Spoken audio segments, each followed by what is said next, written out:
बेटा आपको question send किए हैं, वो क्वेश्चन मैं आपको समझा रही हूँ कि हम एक अगरबत्ती की गंध का पता कैसे लगाते हैं।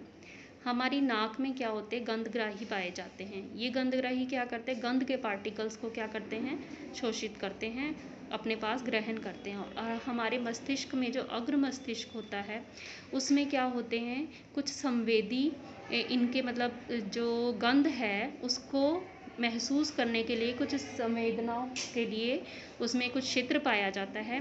उस क्षेत्र में क्या किया जाता है कि वो गंध के जो पार्टिकल्स होते हैं वो वहाँ तक पहुँचते हैं और मस्तिष्क जो होता है ये सूचना हमें पहुँचाता है कि हमें किसी तरह की गंध आ रही है, और इस तरह हमें गंध का पता चलता है।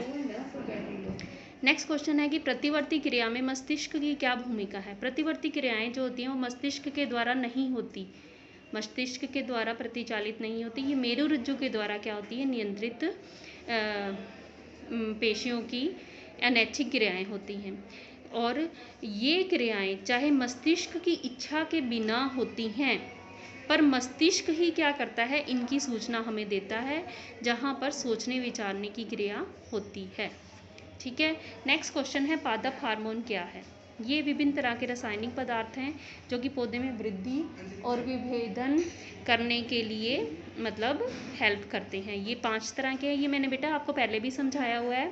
ये कौन कौन से होते हैं, ऑक्सिन, इथाइलिन, जिब्रेलिन, साइटोकाइनिन और एब्सिसिक एसिड। और इसके बाद में ये नेक्स्ट क्वेश्चन भी मैंने आपको समझाया था। इसके बाद में नेक्स्ट क्वेश्चन है कि हमें आयोडीन युक्त नमक की सलाह क्यों दी जाती है। आयोडीन जो स्रावित करती है ग्रंथि, उसको ऑप्टो ग्रंथि बोला जाता है। वो क्या करती है, थायरोक्सिन हार्मोन बनाती है, और उसके लिए आयोडीन की आवश्यकता होती है। हमारे शरीर में प्रोटीन और वसा के उपापचय को थायरोक्सिन हार्मोन जो होता है वो नियंत्रित करता है। यह वृद्धि के संतुलन के लिए आवश्यक होता है। यदि हमारे शरीर में आयोडीन की कमी हो जाती है तो हम गॉइटर नामक रोग से ग्रसित हो जाते हैं। और इस बीमारी का क्या लक्षण है कि हमारा जो गर्दन होती है वो बाहर की तरफ फूल जाती है, और जो आँख के गोलक होते हैं वो भी बाहर की तरफ उभर जाते हैं। इसलिए रोग से बचने के लिए आयोडीन की कमी को दूर करना पड़ता है, और इसके लिए हम आयोडीन युक्त नमक की सलाह देते हैं। नेक्स्ट क्वेश्चन है, जब एड्रीनलिन रुधिर से स्रावित होता है तो हमारे शरीर में क्या अनुक्रिया होती है। एड्रीनलिन हार्मोन को आपातकालीन हार्मोन भी कहा जाता है। जब कोई व्यक्ति भय या तनाव की स्थिति में होता है तो उस स्थिति में क्या होता है कि एड्रीनलिन हार्मोन जो होता है वो बहुत ज़्यादा स्रावित होता है, जिसके कारण हमारे हृदय की धड़कन बढ़ जाती है, हमारी पेशियों को अधिक ऑक्सीजन मिलने लगती है, तथा रुधिर की आपूर्ति जो होती है वो क्या होती है, कम हो जाती है। इस प्रकार क्या होता है,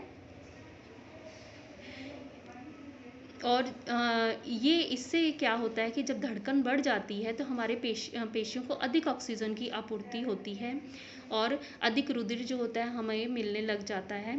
और इस प्रकार क्या होता है कि एड्रीनलिन हार्मोन जो होता है वो एक तरीके से हमें किसी भी अचानक आए वाली जो संकट से कह सकते हैं कि एकदम से हमें तैयार कर देता है।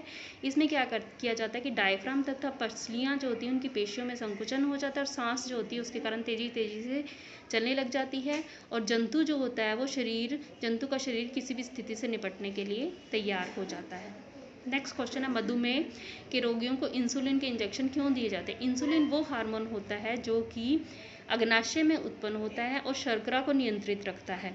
यदि उचित मात्रा में स्रावित नहीं होगा तो रुधिर में शर्करा की मात्रा क्या हो जाएगी, बढ़ जाएगी, जिसके कारण अधिक हानिकारक प्रभाव होते हैं।